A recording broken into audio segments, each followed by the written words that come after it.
Huge mobile phone use করা হচ্ছে, including smartphone, ছোট ফোন শুধু নয়। এবং এর সঙ্গে জেল কর্তৃপক্ষ, নটোরিয়াস ক্রিমিনাল, তাদের একটা বড় নেক্সাস হয়েছিল এবং আগের গভর্নমেন্টের যারা আগে সরকারে ছিলেন তাদের সাপোর্টও থাকতে পারে, আবার ক্যালাসনেসও থাকতে পারে। আমরা পাওয়ার সাথে সাথে আমাদের DG correctional home mister Ramesh Babu, Ramesh Babu IPS, তাকে থ্রু সিএস এবং এইচএস আমরা ব্রিফ করি। তিনি ডিজিপি এবং সিপি সাহায্য নেন। দেখা যায় অ্যালিগেশন কমপ্লিটলি ট্রু, সত্যি ঘটনা।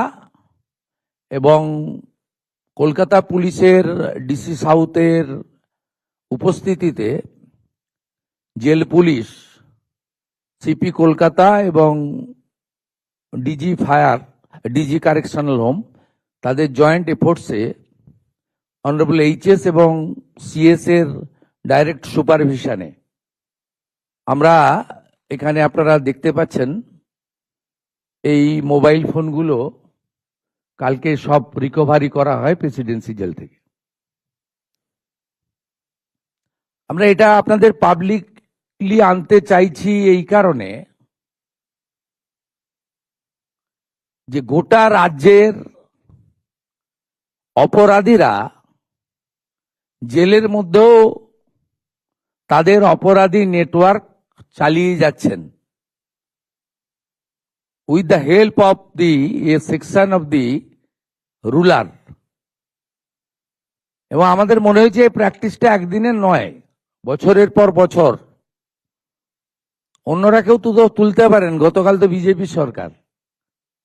আপনারা বছরের পর বছর, বছরের পর বছর একদম নিচ থেকে উপর পর্যন্ত এত নেক্সাস এবং ইলিগাল অ্যাক্টিভিটিস করে রেখেছেন। এই সিস্টেমকে ক্র্যাকডাউন আমরা শুরু করেছি, আমাদের তো একটু সময় লাগবে। আমরা এটা করার মধ্য দিয়ে পশ্চিমবঙ্গের যত সংশোধনাগার আছে, জেল আছে, সেখানকার জেল কর্তৃপক্ষকে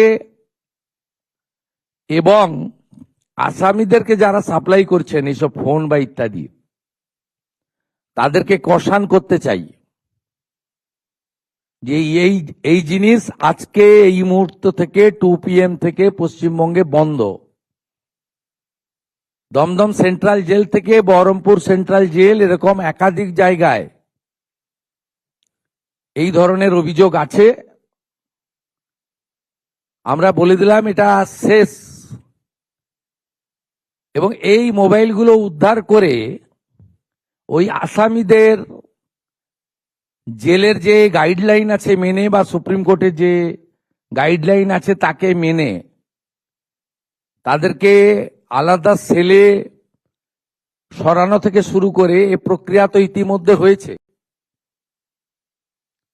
সন্দেশখালীর কুখ্যাত ক্রিমিনাল শাহজাহান সহ যারা জেলে বসে এখনো নেটওয়ার্ক চালাচ্ছেন, তাদের বিরুদ্ধেও কারা কর্তৃপক্ষকে with the help of Kolkata police এবং রাজ্য পুলিশ